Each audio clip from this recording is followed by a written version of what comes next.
Olá e bem-vindos. Hoje vamos mergulhar na vida de uma das figuras mais conhecidas do mundo financeiro, Warren Buffett. Mas a ideia não é falar só do investidor, do famoso oráculo do Omaha. Não. A gente vai olhar para o homem. O homem cuja vida inteira parece ser a aplicação prática do seu princípio mais famoso, o poder da composição.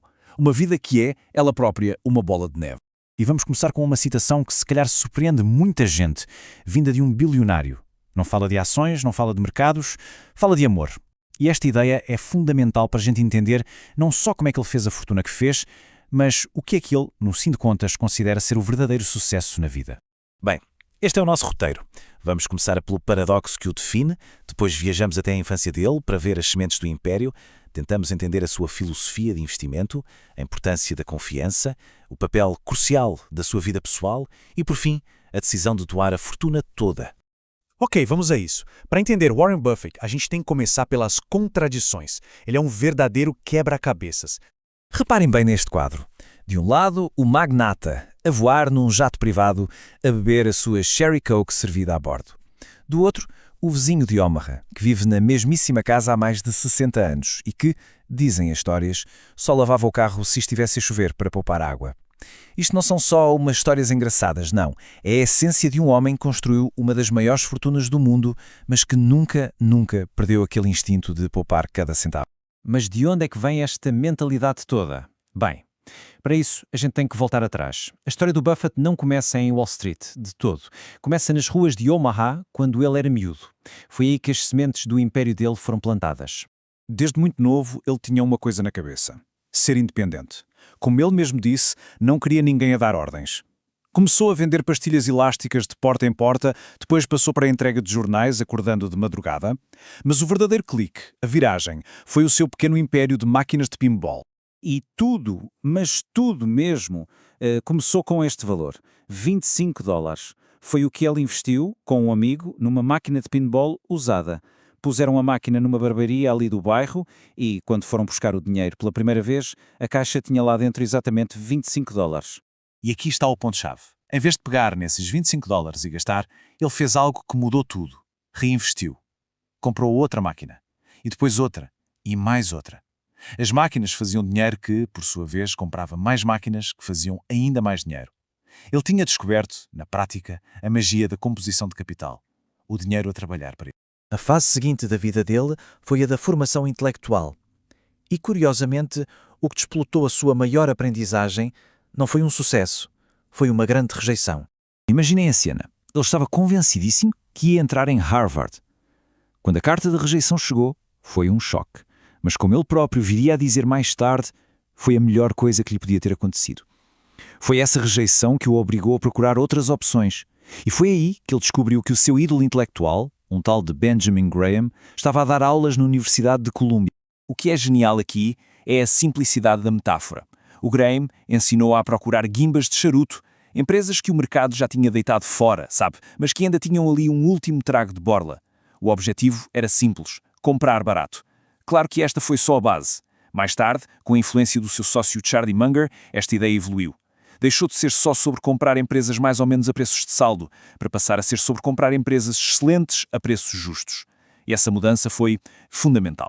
Com a base intelectual do Graham e a filosofia que ia desenvolver com Munger, Buffett estava pronto para começar a voar sozinho. Mas ele sabia de uma coisa: a sua máquina de fazer dinheiro não podia ser construída só com números. Tinha que ser construída em cima de confiança.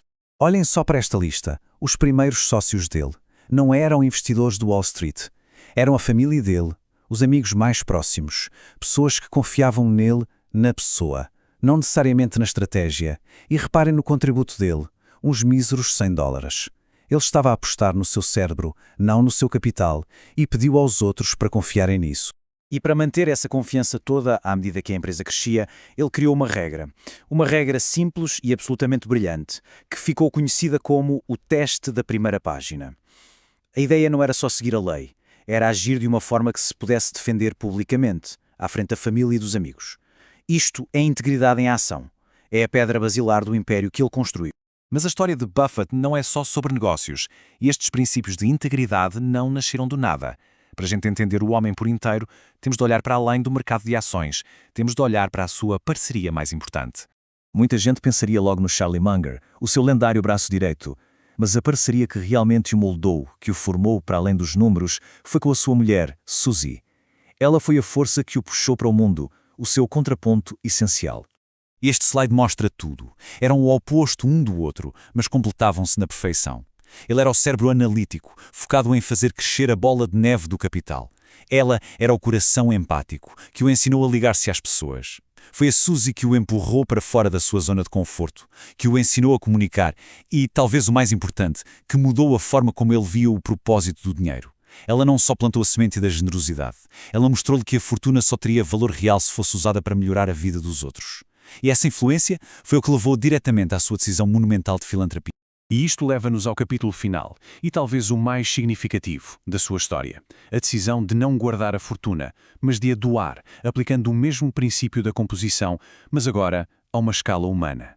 O que é fascinante nesta citação é como ele pensou na filantropia exatamente como pensava no investimento. Não era sobre ego, não era sobre construir monumentos com o nome dele. Foi uma decisão racional, calculada. Ele analisou quem é que podia gerar o maior retorno para a humanidade com aquele capital. E decidiu com base nisso, foi a transformação final do capital financeiro em capital humano. No fim de contas, depois de uma vida a dominar o jogo do dinheiro, a sua conclusão sobre o que realmente importa é profundamente simples e humana. E aqui fechamos o círculo, voltamos àquela citação do início sobre o amor. Para Buffett, o juro composto final não é o do dinheiro, mas sim o do amor, das relações que se cultivam ao longo da vida. A fortuna, no fim, foi só um resultado. O verdadeiro prémio, segundo ele, é chegar ao fim da vida e estar rodeado de amor genuíno. A história do Warren Buffett acaba por nos deixar com esta pergunta. Para além do dinheiro, para além da carreira, o que é que cada um de nós está a compor? Quais são os ativos que realmente contam? É uma reflexão poderosa, que vai muito para além de qualquer mercado financeiro. Obrigado por nos terem acompanhado.